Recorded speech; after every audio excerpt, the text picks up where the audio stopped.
Seen The Sun today with an exclusive, a world exclusive. In fact, I rather like the way they've done it. It says The Sun, then it says world exclusive from the paper that brought you Megxit, Frogzit. So what is Frogzit? Nice headline. Whoever wrote that headline definitely deserves a promotion.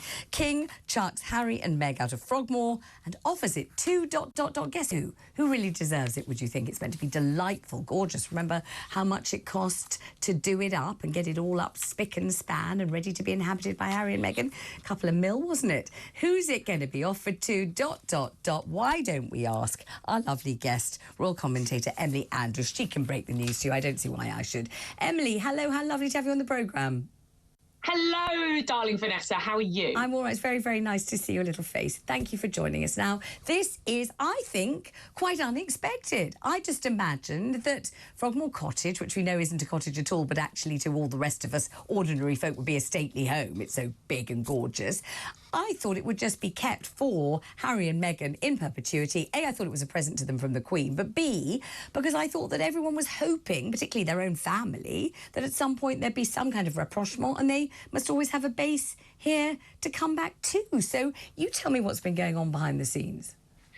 Well, we have to go back a little way to sort of 2017, 2018, 2017 when Harry and Meghan first got married. And as we know now, Meghan didn't feel that Nottingham Cottage was big enough for her. And so Harry asked the Queen whether they could have somewhere bigger. They were hoping to start a family, and then of course they did get pregnant quite quickly. And so the Queen offered Harry and Meghan Frogmore Cottage. As you say, it's not Frogmore House, which is a very big property in the Windsor estate, but it was a lovely cottage, 5 bedrooms, that had been chopped up into sort of living quarters for courtiers, and Harry and Meghan turned it back into a home. Now, actually, pretty much most of the Queen's property is owned, in inverted commas, by the Crown Estate, as is Frogmore Cottage. So Harry and Meghan rented it from the Crown Estate, but as you say, it was the Queen who allowed them and gave them the property, but they didn't say they're rent free. And of course there was all that hoo-ha, I'm sure you remember, Vanessa, about them, all the renovations that the taxpayer paid for, because of course at that point Harry and Meghan were senior royals, and so the taxpayer paid out for all those renovations at Frogmore Cottage, turned it back into a house, and it cost 2.4 million.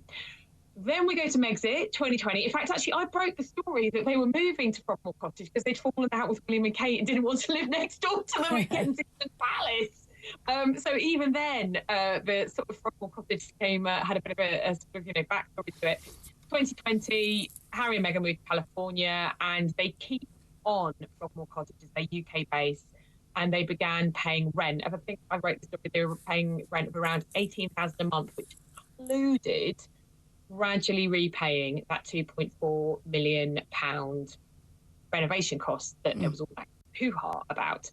Now, and I mean, I think there are two ways you can read this, Vanessa.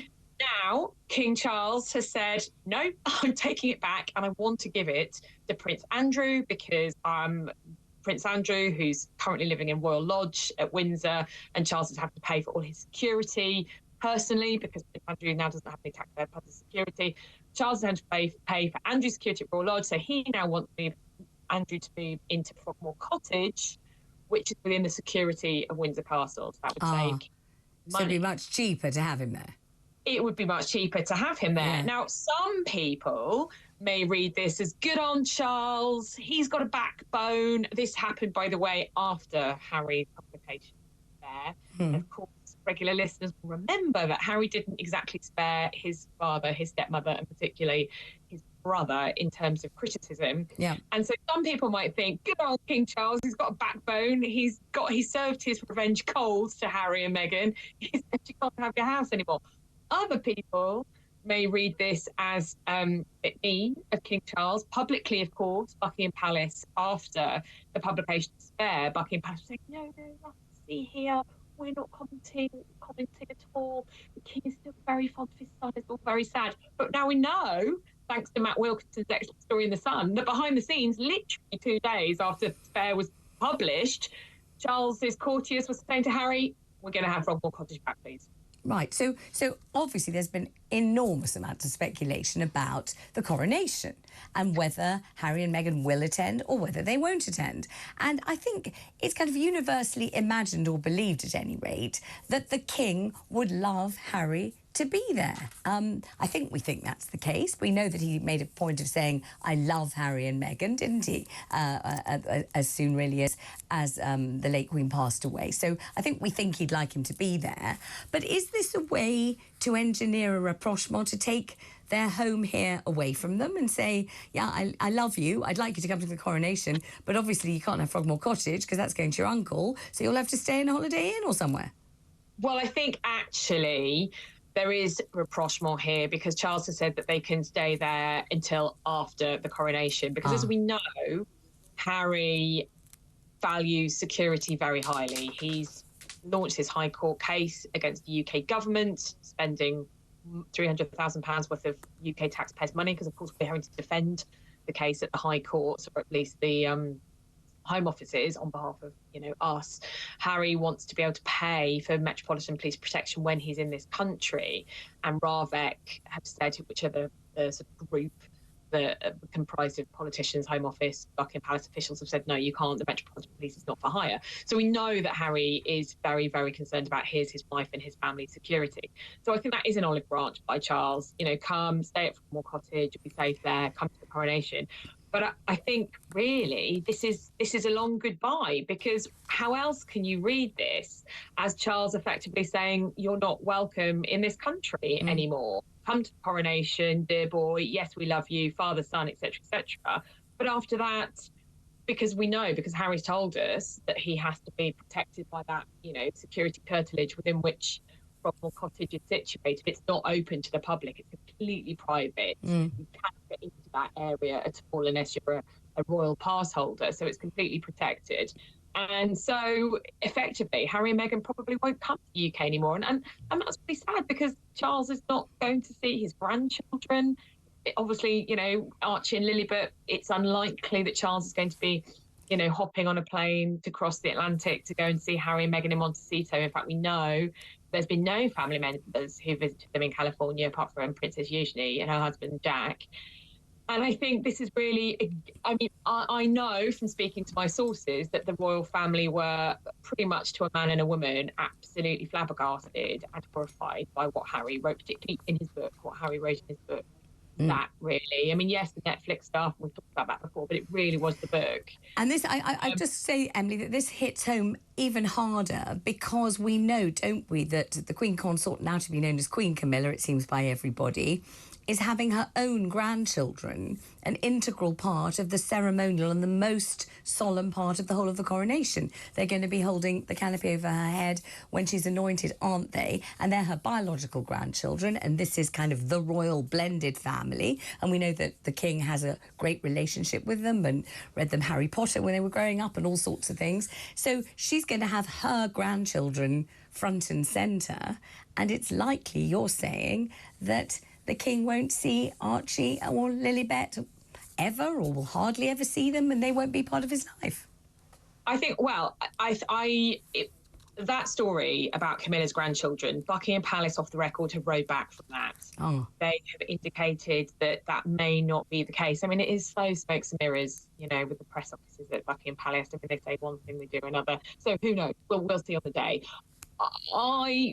From my kind of, many years royal reporting, I would be really surprised, actually, if Camilla's grandchildren were to do that in Westminster Abbey. It is the most sacred, it's the most religious of everything that's going to happen at coronation weekend. It is the time, it is the moment when King and Queen are crowned. So to have non-royals, for a start, I know that normally the role would normally be taken by duchesses. So yeah, it's the aristocracy, but to have non-royals do that, and to have the king's step grandchildren, yes, he's close to them, but to have them do that and then not have Harry potentially there, and certainly not have Lilibet and Archie there, and we know, obviously, as we've been discussing, that the huge earthquake chasm between Charles and his son and his grandchildren.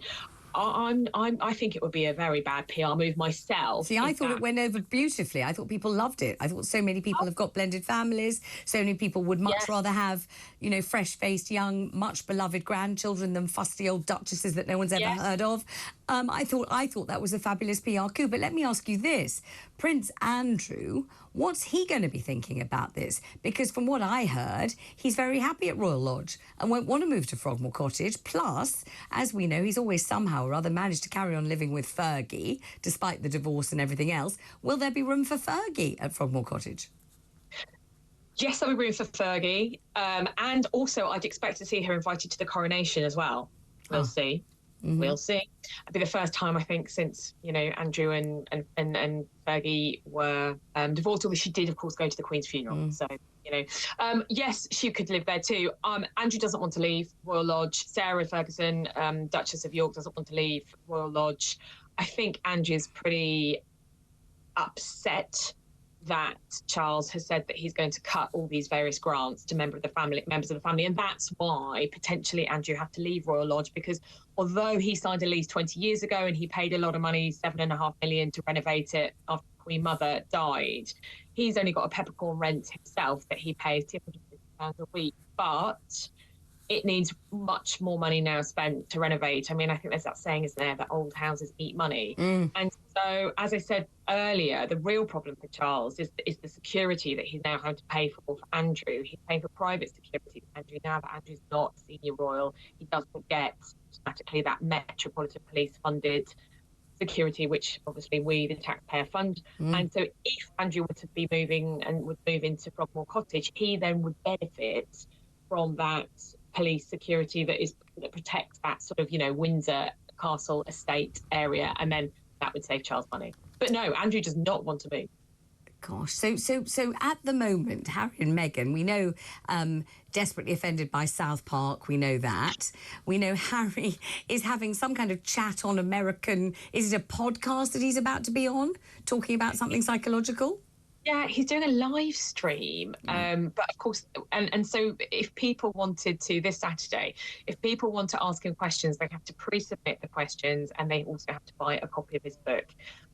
Some wags in America have said that this is because the second print run of his book, Spare, hasn't been selling so well. So this is a way of kind of like, you know, buy a copy of the book and then you get to do the live chat. I mean, it's a bit... I don't know, Vanessa, I've never written a book, so I've never had to sort of do publicity for it, but I feel it's a bit cringe. I mean, he's doing a chat with this trauma expert, which again is great, but I just kind of feel how much of his trauma, of his life, is he prepared to keep monetizing? And it is repetition of the same kind of things. I think we all have a huge amount of sympathy with him for the loss of his mother at such a young age. He obviously really struggled with his mental health, like so many of us do, and that's awful. But to kind of play out these very difficult relationships in public, what kind of trauma is that inflicting on his father, on his brother, on his sister-in-law, on his stepmother? I mean, I guess a psychiatrist friend of mine said, well, that's the only way he knows how, playing it out in public, doing it in public. That's the only way he knows how, because he's royal, and that's what they do. But I mean, you look at the Queen; it was always kind of never complain, never explain. Yeah. Final question, Emily. We haven't seen Meghan very much, but suddenly she emerged in a coffee advert. That's right, isn't it? Yes, absolutely. Yeah. She invested in a latte and kind of tea company called kind of latte, like Thai and great lattes, a couple of years ago, called Clever, and so you go giving them free publicity. And then she appeared in an Instagram video with the founder, I guess, to plug her investments. And yeah, I mean, she is the ultimate influencer, isn't she? She said.